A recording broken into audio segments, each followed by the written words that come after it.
Hello, everyone, and welcome to another episode of DBW. And we have yet another episode of Wrestle Ramblings. Wrestle Ramblings, the show where I pull up some posts and tweets to get you up to date on what's going on and preview the card for tonight's Monday Night Raw. It is officially February 16th, 2026.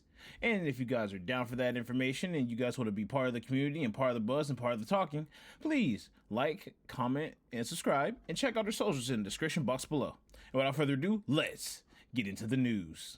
So first things first, we are 9 weeks away from WrestleMania 42, guys. WrestleMania 42? I ain't gonna lie. We need some momentum and we need it now. I know we got the Elimination Chamber qualifier matches, but even then, I need some excitement. I need some weight. I need some stories. We don't got nothing going on right now. Like, nothing at all. So, I hope that they can fix this in the future going forward, because it's not looking too good.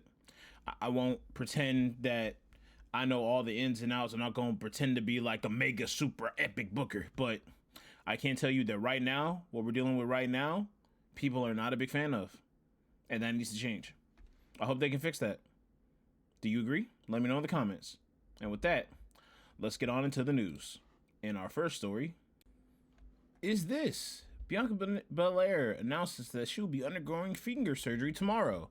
For those who don't remember, because she's been gone for so long, Bianca Belair did have an injury around the time of her triple threat match with Io Sky and Rhea Ripley. And now she's finally undergoing finger surgery effective tomorrow. Bianca, I do hope that you get everything you need to feel better and that you make a steady recovery. But I don't know how getting getting surgical appointments work, but you know, better late than never, because WWE needs you as soon as possible. Please come back. I always liked Bianca Belair. I always thought she was a top star. I never really got why people were booing her. I guess it was because Rhea and Io were also pretty hot faces, so they needed someone to boo, and she was just the odd one out. I don't know. Do you guys know why? Please let me know in the comments. And with that, we move on to our next topic. Guys, quick question. What are you slowly losing interest in? I gotta kind of agree with this account right here. The only real answer is Randy Orton and his fixation, or lack thereof, on whether or not he's gonna go after Cody's belt. I know Randy is trying to get into the Elimination Chamber. He needs his WrestleMania moment. He needs his hype moment, etc. But if we end this with Randy once again eyeing the belt and not trying anything in the slightest, I think we're just going to have to let it go. Let Randy retire. Let Cody move on. This whole rivalry feud, this whole legacy. It's a new generation. Anyway, Randy had this storyline had its on the spotlight, but it is taking too long. Too long. Both of these stars deserve better. Both of them need to be booked better. Everyone needs to be booked better, but you know that already. That's all I wanted to say on that topic. Moving on.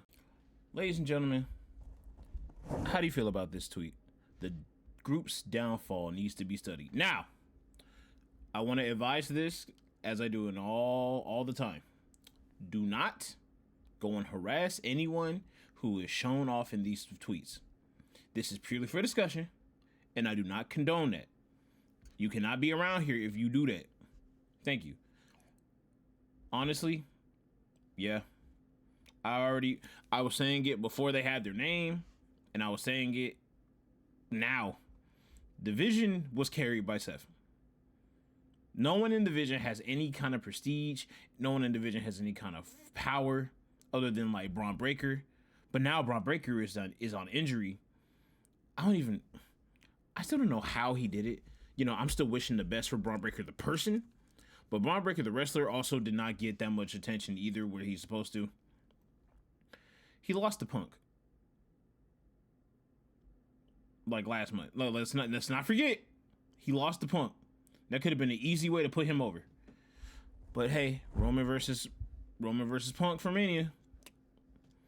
And now Braun's gone, Seth's gone. We got a mysterious new stomper on the head who wasn't even around. I mean, he's still around, but why is he doing what he's doing? Who is it? Who cares? Does anyone care about Division? Did anyone care about Division to start? That's the better question. My honest answer is no.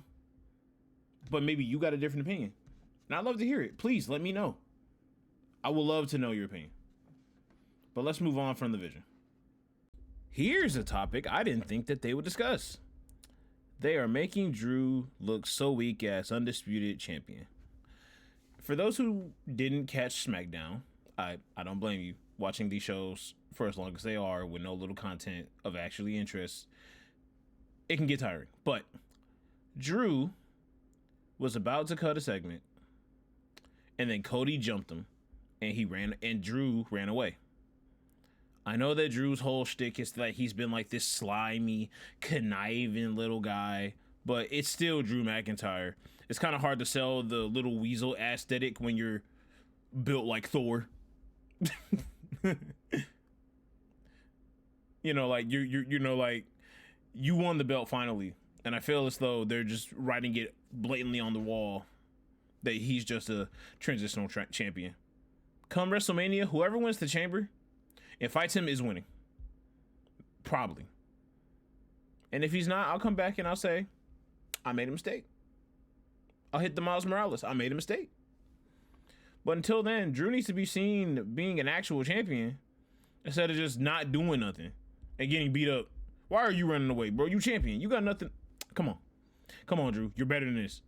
Carried all of 2024. All of it. Moving on.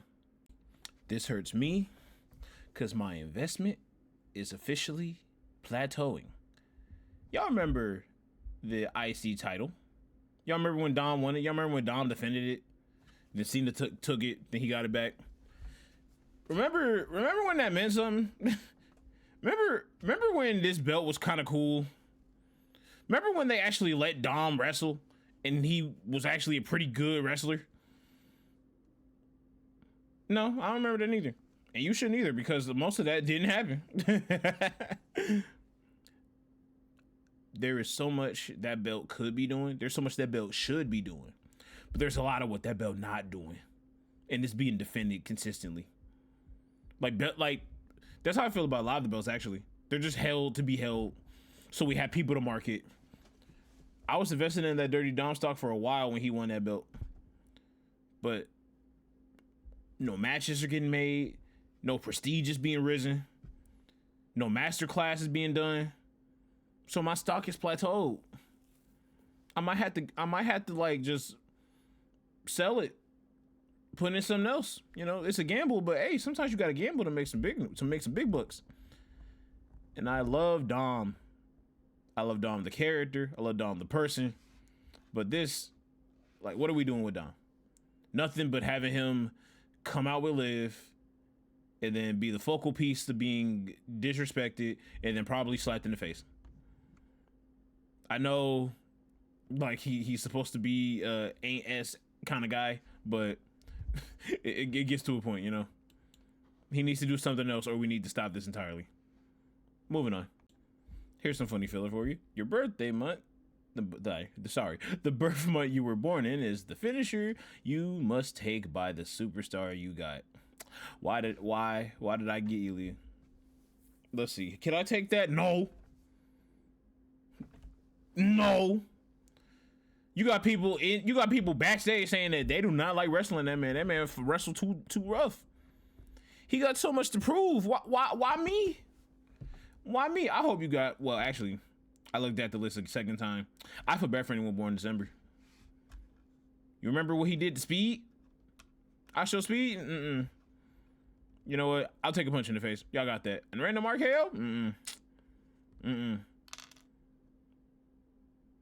I know how some of y'all are looking about September. You're not slick. I see you. I ain't gonna say nothing, but I see you. Honestly, people in October got the easiest. Jay sucks. Jay sucks. But yeah, I just wanted to bring out the little cute tweet right there. I thought it'd be a fun little pace breaker. What'd you get? Let me know in the comments. Could you take the finisher from your opponent? Let me know. Moving on. Winding down the discussion, let's talk about our current confirmed Elimination Chamber 2026 wrestlers and what's going on. So far confirmed, we have CM Punk versus Finn Balor for the World Heavyweight Championship. Finn, you could pull off the funniest upset. That's all I gotta say. I think it'd be funny. You should do it. Becky Lynch versus AJ Lee for the Women's IC Championship. AJ Lee in a single match. Oh my God. AJ Lee finally remembering that she got to clock in. Oh my God. Thank you, AJ. Thank you, AJ. Everyone say thank you, AJ. This match could be really good. AJ still got it. I'm not upset about it at all. And of course, the men and women's elimination chamber. No shy. Who would have thought? Anyway. We still don't know all the combatants right now, but honestly, LA Knight won last week. I'm gonna need him to win again. I'm needing him to win the chamber.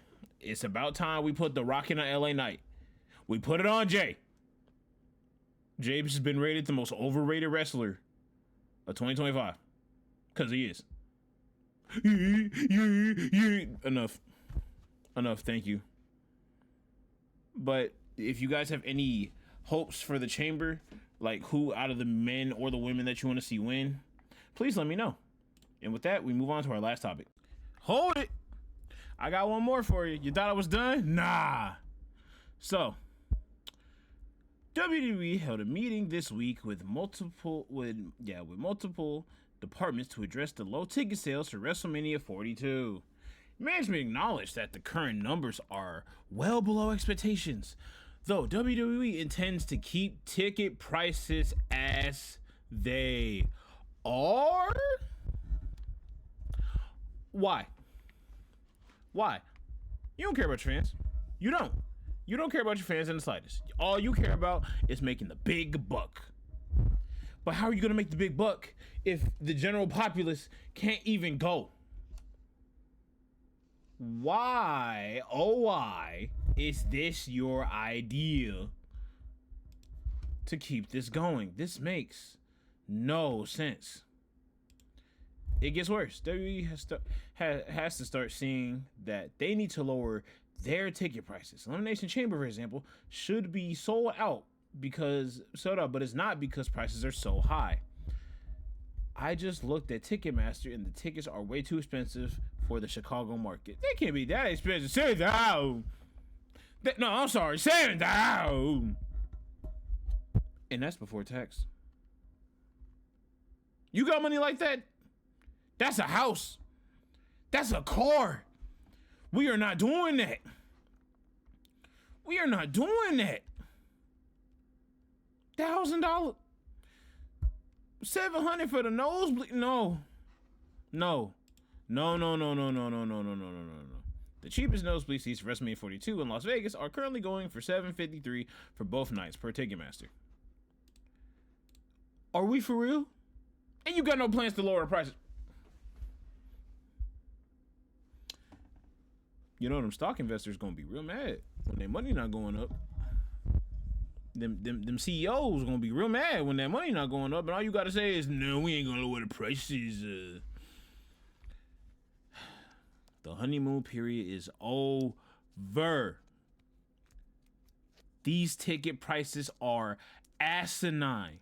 They're outrageous. They're egregious. They do not belong at a position this high.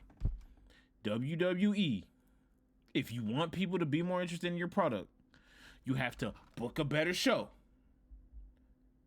That's one. You have to make people invested week in to week out. And making your Raw 2.5 hours and your SmackDown 3 hours with nothing going on both shows, but repeated matches, especially from pay-per-views, is not going to make anything better. Number 3, lower your ticket prices. You are not better than no one. I hope AEW cooks y'all, so y'all get y'all head on the right track. This is absurd. WWE's fall off has to be studied because let's be real, they only did it to themselves. They shot themselves in the foot. How you lose with a layup? How you lose with a lead? Then again, I can't be surprised. Y'all the same people who flubbed John Cena's retirement tour. I'll never forget. Never will. But yeah, I had to talk about ticket prices. Sorry about that. Not sorry. So, ladies and gentlemen, your preview for Raw again on February 16th, 2026. You got advertised for Raw tonight. AJ Lee appears. Finally. More AJ Lee. That's what we want to see. She's going to win the chamber, isn't she? Nah, I'm joking. See? Thought I wasn't paying attention. Got you. Javon Evans versus Gunther versus Dominic Mysterio. I really want Vaughn to win, but knowing how they're going to push Gunther, like, I think it's safe to say that we can put our bets on Gunther. If it's not Gunther, we'll be so happy. I'll be so happy. I can't wait. Bayley versus Asuka versus Natty for the women's Elimination Chamber qualifier. I don't think you could go wrong with anyone here.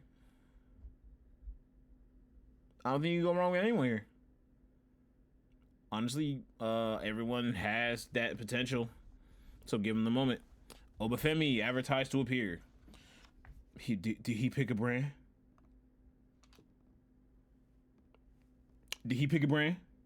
Because apparently this is a storyline that is so exciting. What brand you gonna fight on? Bro, it don't matter. Get into some storylines, stupid. I'm sorry. That was completely off the rail. But ladies and gentlemen, that is going to be all for this week's DBW Wrestle Ramblings. And if you enjoyed, you know what to do. I'm sure you already liked, you already commented, you already subscribed. I don't got to tell you to check out our links in the description. But you should or you didn't. Because what are you doing? And with that, until next time, this has been Pip of DBW. Woo! Check you later. Ciao.